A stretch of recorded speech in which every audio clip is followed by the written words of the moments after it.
Physical fibre optic network installation की इस deep dive में स्वागत है। आज हम उस पूरी प्रोसेस को डिकोड करने वाले हैं जो हमारे मॉडर्न कम्युनिकेशन और उस सुपर फास्ट इंटरनेट की असली बैकबोन है।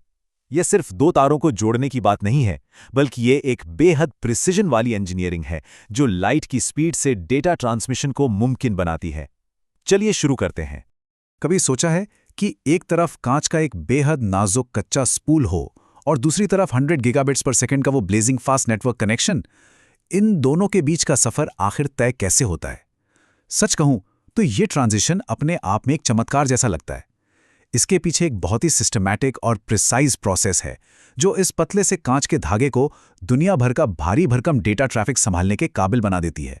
तो इस पूरी इंस्टॉलेशन प्रोसेस को हम 5 मेन स्टेप्स में ब्रेक डाउन कर सकते हैं। पहले, फाइबर कलर स्टैंडर्ड्स को डिकोड करना, फिर टेक्नीशियंस की वो ज़रूरी टूल किट, उसके बाद main fusion splicing process, patch panels के साथ केबल मैनेजमेंट और फाइनली एसएफपी ट्रांसीवर्स के जरिए सिस्टम को कनेक्ट करना। चलिए सीधे पहले स्टेप की तरफ बढ़ते हैं, फाइबर कलर स्टैंडर्ड्स को समझना और सही केबल को आइडेंटिफाई करना। फील्ड पर उतरते ही सबसे पहला और क्रूशल काम होता है सही फाइबर की पहचान। TI/EIA 598 स्टैंडर्ड हमें बताता है कि एक ही बफर ट्यूब के अंदर मौजूद ढेरों फाइबर्स को अलग अलग कैसे पहचाना जाए, ब्लू, ऑरेंज, ग्रीन जैसे बेस कलर्स का इस्तेमाल करके। सोचिए अगर ये सिस्टम ना हो तो इंस्टॉलेशन के वक्त कितनी बड़ी कंफ्यूजन हो सकती है। ये लिटरली एक भूल भुलैया बन जाएगा। और ये कलर्स हमेशा कंसिस्टेंट रहें, इसके लिए मुनसिल्क कलर्स सिस्टम का इस्तेमाल होता है। ये 3D सिस्टम ह्यू, क्रोमा और वैल्यू का इवैल्यूएशन करता है। अब इतना ज़रूरी क्यों है? क्योंकि कम रोशनी वाले सर्वर रूम्स में इंसानी आंखें अक्सर रंगों को पहचानने में धोखा खा जाती हैं। इस साइंटिफिक एक्यूरेसी की बदौलत ही हम हर बार बिना किसी गलती के सही फाइबर को आइडेंटिफाई कर पाते हैं। कलर्स डिकोड करने के बाद बारी आती है हमारे दूसरे सबसे अहम हिस्से की, एक नेटवर्क टेक्नीशियन की टूल किट की। अब कॉपर के केबल्स और इन डेलिकेट ग्लास फाइबर्स के बीच का फर्क समझना बहुत ज़रूरी है। फाइबर के साथ कोई भी सस्ता टूल इस्तेमाल नहीं किया जा सकता। अगर एक सस्ता स्ट्रिपर यूज़ किया तो केबल के किनारे उबड़ खाबड़ कटेंगे, जिससे भारी सिग्नल लॉस होगा और जाहिर है नेटवर्क डाउन टाइम का सामना करना पड़ेगा। प्रोफेशनल टूल्स थोड़े महंगे ज़रूर होते हैं, लेकिन ये एकदम सटीक स्पेसिफिकेशंस की गारंटी देते हैं, जिससे भविष्य में महंगे कॉलबैक्स की नौबत ही नहीं आती। स्ट्रिपर्स और क्रिम्पर्स तो बस शुरुआत है। असली गेम चेंजर है सफाई। फाइबर ऑप्टिक्स में एक माइक्रोस्कोपिक धूल का कण भी लाइट के फ्लो को ब्लॉक कर सकता है। सीरियसली, एक छोटा सा डस्ट पार्टिकल पूरे नेटवर्क की स्पीड गिरा सकता है। इसीलिए 99% आइसोप्रोपाइल अल्कोहल और लिंट फ्री वाइप्स इस टूलकिट का सबसे मैंडेटरी हिस्सा होते हैं। कंटामिनेशन से बचना यहाँ सबसे बड़ी प्रायोरिटी है। टूल्स रेडी हैं, फाइबर साफ हैं, तो अब चलते हैं तीसरे और सबसे डेलिकेट फेज की तरफ, फ्यूजन स्प्लाइसिंग। इंस्टॉलेशन के इस फेज में 2 ग्लास फाइबर्स को परमानेंटली जोड़ा जाता है और यहाँ प्रिपरेशन ही सब कुछ है। इलेक्ट्रिक आर्क से फाइबर्स को फ्यूज करने से पहले एक बहुत ही स्ट्रिक्ट सीक्वेंस फॉलो करना होता है। ग्लास कोर को डैमेज किए बिना कोटिंग हटाना, एनाहाइड्रस अल्कोहल से हर एक इंप्योरिटी को साफ करना और फाइनली एक परफेक्टली फ्लैट परपेंडिकुलर कट लगाना। कोई नॉर्मल वायर स्ट्रिपर यहाँ काम नहीं आएगा, वो सीधे कांच के कोर को चकनाचूर कर देगा। इस परफेक्ट 90 डिग्री परपेंडिकुलर कट को ही क्लीविंग कहते हैं। लो लॉस फ्यूजन स्प्लाइसिंग के लिए ये एक एब्सोल्यूट रिक्वायरमेंट है। अगर ये कट माइक्रोस्कोपिक लेवल पर भी जरा सा तिरछा हो गया ना, तो लाइट रिफ्लेक्ट कर जाएगी और पूरी स्प्लाइसिंग प्रोसेस वहीं फेल हो जाएगी। एक बार फाइबर अच्छे से क्लीव हो गया तो उसे एडवांस्ड फ्यूजन स्प्लाइसर के अंदर लोड किया जाता है। ये मशीन पहले उन माइक्रोस्कोपिक कोर्स को एकदम परफेक्टली अलाइन करती है और फिर एक precisely controlled electric arc release करती है। इसका डिजिटल इंटरफेस इस पूरी प्रोसेस और हीटिंग टेम्परेचर पर पैनी नजर रखता है।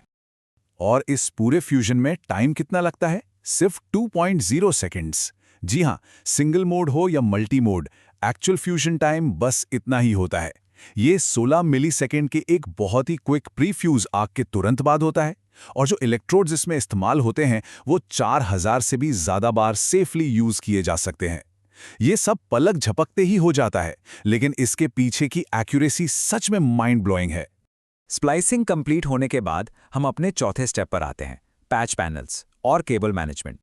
इन नाजुक ग्लास फाइबर्स को स्प्लिस करने के बाद यूं ही नहीं छोड़ा जा सकता। इन्हें सेफ रखना बहुत ज़रूरी है। यहीं काम आते हैं 1U लाइट इंटरकनेक्शन यूनिट जैसे कंपोनेंट्स। ये एक सेंट्रल हब की तरह काम करते हैं जो उन बेयर स्प्लिसेस को प्रोटेक्ट करते हैं और फाइबर को बहुत ही ऑर्गेनाइज्ड तरीके से स्टोर करते हैं। इससे फ्यूचर में कोई भी मेंटेनेंस करना काफ़ी आसान हो जाता है। वैसे केबल रूटिंग सिर्फ सर्वर रूम को अच्छा दिखाने के लिए नहीं होती, ये एक्चुअली नेटवर्क की लाइफलाइन है। अगर केबल्स का प्रॉपर बेंड रेडियस मेंटेन नहीं किया गया तो माइक्रो बेंड्स बन जाते हैं। इसे ऐसे समझिए जैसे किसी पानी के पाइप को मोड़ने से पानी रुक जाता है, फाइबर में भी ऐसा ही होता है। लाइट लीक होने लगती है, इंसर्शन लॉस होता है और अल्टीमेटली पूरा नेटवर्क डाउन हो जाता है। फाइनली हम इस सीक्वेंशियल प्रोसेस के आखिरी पड़ाव पर हैं, SFP ट्रांसीवर्स के साथ कनेक्शन। ये वो फाइनल लिंक है जहां फिजिकल फाइबर को एक्टिव नेटवर्क हार्डवेयर से जोड़ा जाता है। यहां ऑप्टिकल सिग्नल डिजिटल डेटा में कन्वर्ट होता है। जैसे जैसे बैंडविड्थ की डिमांड बढ़ती है, हम 1 गीगाबिट SFP से स्विच करके 10 गीगाबिट SFP प्लस पर आते हैं और बड़े डेटा सेंटर्स के लिए तो multi lane 100 gigabit QSFP modules का इस्तेमाल होता है। एक बात का ध्यान रखना जरूरी है, अगर हमने अलग अलग स्पीड्स को मिक्स किया तो वो पोर्ट इंस्टेंटली ड्रॉप हो जाएगा।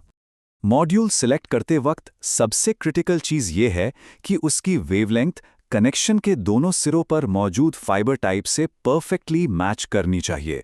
सिंगल मोड फाइबर्स को लॉन्ग डिस्टेंस ट्रांसमिशन के लिए इंजीनियर किया गया है, जबकि मल्टी मोड फाइबर्स बिल्डिंग के अंदर छोटी दूरियों के लिए बेस्ट होते हैं। अगर यहाँ कोई भी मिसमैच हुआ तो सिग्नल या तो अनस्टेबल रहेगा या लिंक पूरी तरह से ठप पड़ जाएगा।